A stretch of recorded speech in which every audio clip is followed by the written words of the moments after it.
Здравствуйте! В эфире Канашской студии телевидения «Вести недели». В студии Олеся Григорьева.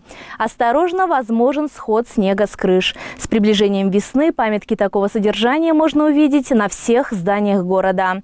Какие меры принимают жилищно-коммунальные службы, узнала наш корреспондент Марина Баринова. Затаившаяся опасность. Так можно охарактеризовать проблему схода снега с крыш. Предотвратить несчастный случай решил житель дома номер 36 Восточного микрорайона, начав бить тревогу. Приехав на место, где, как оказалось, уже шли мероприятия по очистке снега, мы увидели следующее. Вход в подъезд и есть опасная зона. Предупрежден, значит вооружен. В понимании многих именно такую цель преследует сигнальная лента ограждения. Вышел утром внука провожать в школу. Лента висит. По краю прошли мы осторожно. Ну теперь что, не выйти и не войти. Как это понимать? Ну сделали бы тогда навес какой-нибудь, чтоб с крыши не падало. Ну правильно, есть объявление, что опасно, может упасть. Но кто скажет, когда упадет? Когда я буду проходить или дети будут проходить? В этом году у вас уже чистили? Один раз. С этой стороны почистили, а с той стороны снег сам сошел один раз. И с крыши тоже ночью сошел. Не ночью, часов 20, наверное, вечером. Вот уже несколько дней работники жилищной сферы чистят крыши зданий и многоквартирных домов, убирая снег. И если техника будет работать бесперебойно, все заснеженные крыши будут приведены в порядок в короткие сроки, уверила нас главный инженер Надежда Митрофанова. По мере необходимости, значит, очистка крыш многоквартирных домов проводится. Проводится работниками мастерского участка с применением, значит, спецтехники, с применением и вручную, значит, только в дневное время проводится. В обслуживании чистого города 264 многоквартирных дома. Техника старая, недостаточно ее. У нас их всего 2 техники, вышки. Ну, где угроза, значит, действительно есть сходы этих снежных шапок, действительно проводится эта работа. А сколько дней его вот держали огражденным, вы знаете? Так, каждый день, с пятницы, наверное, с пятницы, потому что потепление пошло уже на той неделе, был перепад вот этого температурного режима. А здесь у нас крыша из профлиста, и сход вот этого снежной шапки очень ощущается, и действительно мгновение, и возможен, не дай бог, несчастный случай. Поэтому, значит, вышка была задействована по Северному району, и сюда просто-напросто не доехала. 2 дня вышка не работала, понедельник, вторник, потому что, значит, какой-то, ремонтная какая-то деталь полетела. Вот какие-то ремонтные работы значит, этому было. И поэтому у нас вот такая задержка была. И поэтому предупреждающие, значит, работы по сходе снега и падению сосулек, значит, были проведены работниками мастерского участка.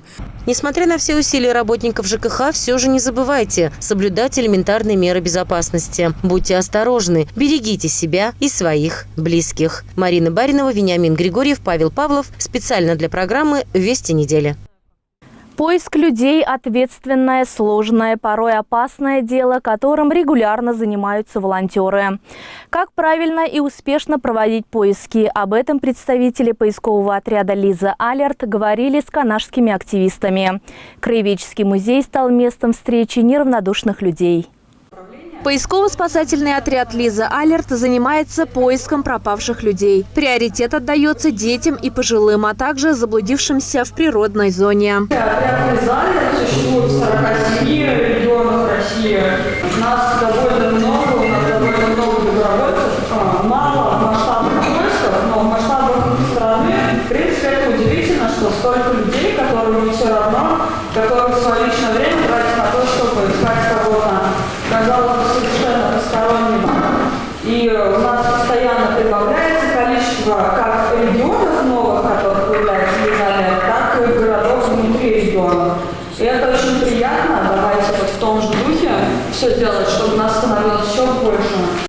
Пропавших людей много и в городе Канашей, и в близлежащих районах. Необходимость создания местного отделения возрастает с каждым днем. Сегодня здесь, в Краеведческом музее города Канаш, мы собрались для знакомства с новичками возможными и для организации отделения ДПС «Лиза Алерт Чувашия» в городе Канаш.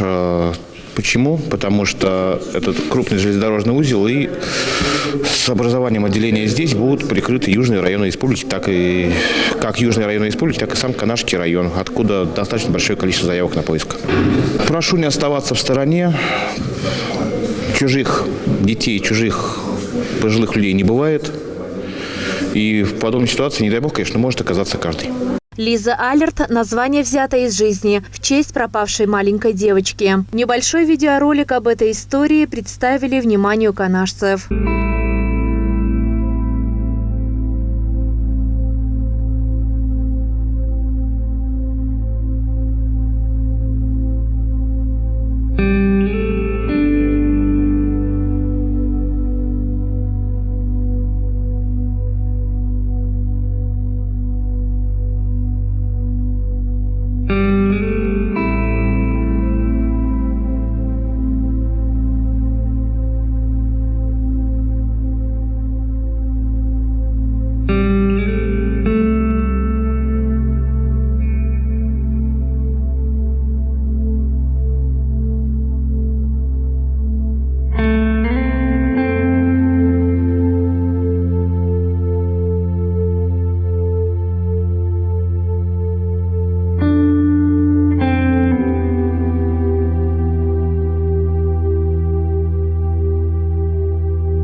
Ежегодно в России пропадают 5500 человек. В Лиза Алерт попадают тысячи заявок, которые имеют счастливый конец. Это ужасно. Взрослому человеку это очень страшно затеряться и остаться одному. А что пережил 4-летний ребенок, это просто какой-то ужас. И люди поняли, что такого повторяться не должно. И в принципе делают сейчас все, чтобы этого не повторялось.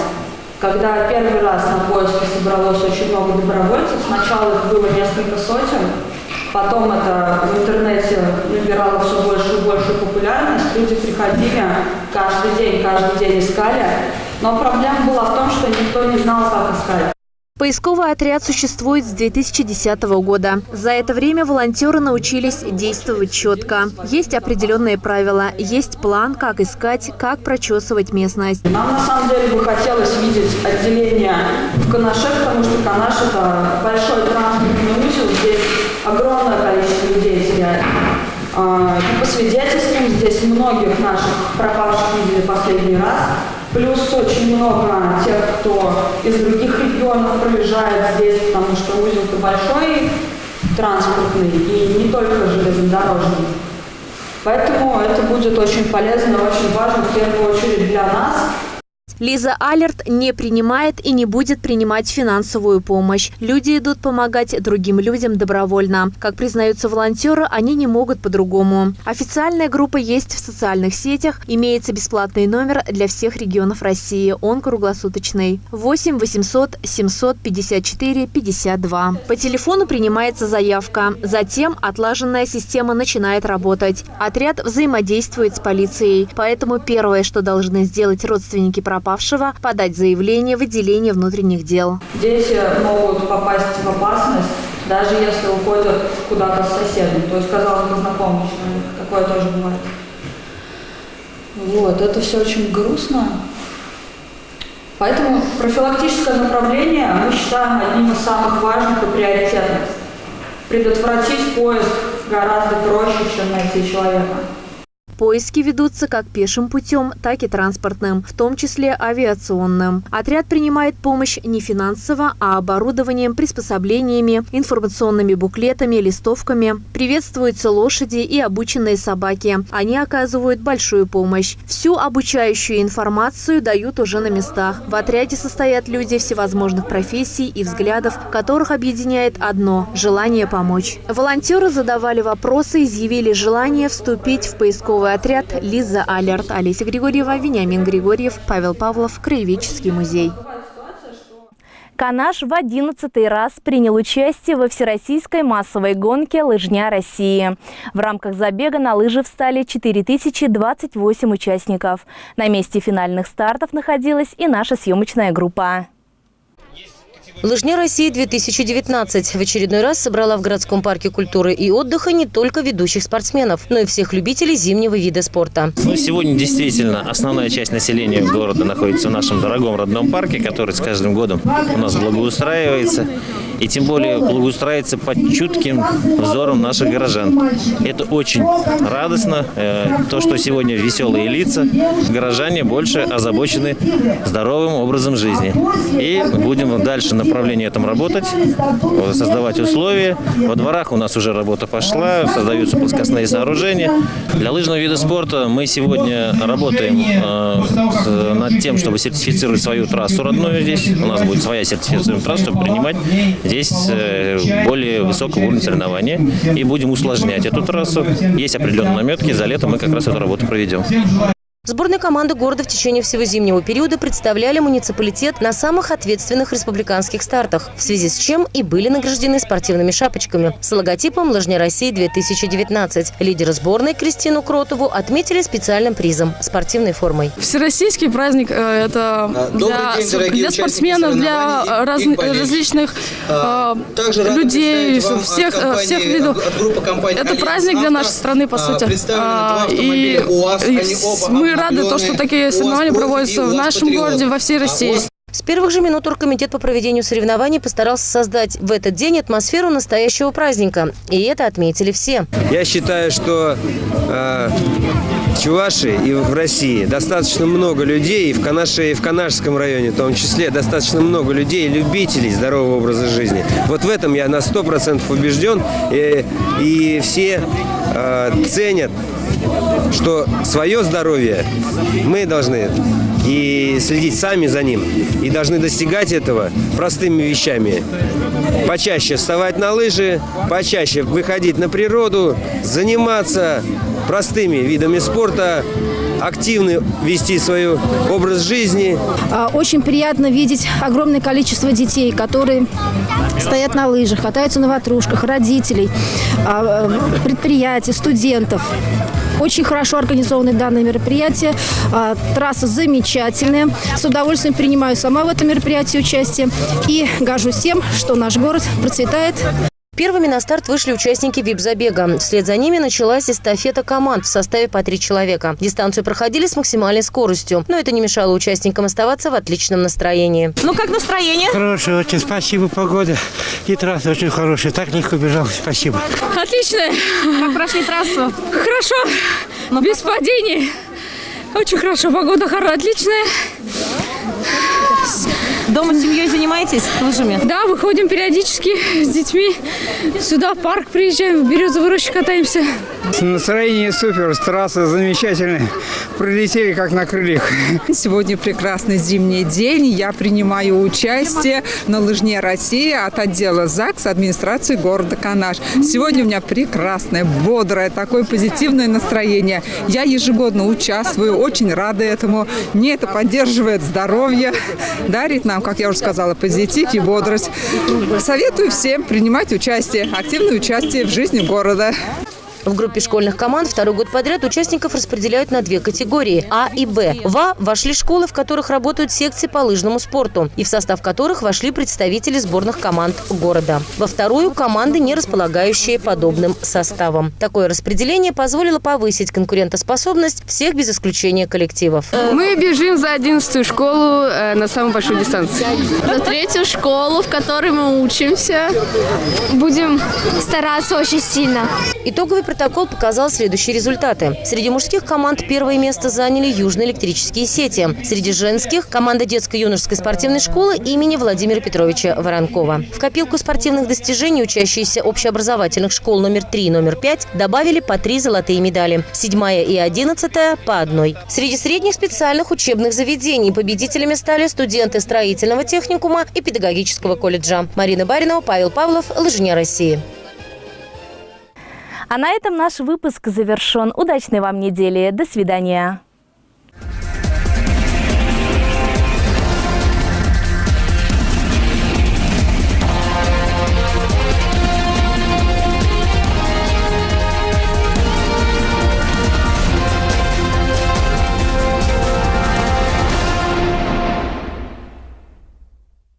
Широкий ассортимент товаров, предлагаемых магазином низких цен «Светофор», в очередной раз радует покупателей. Мы постоянные посетители.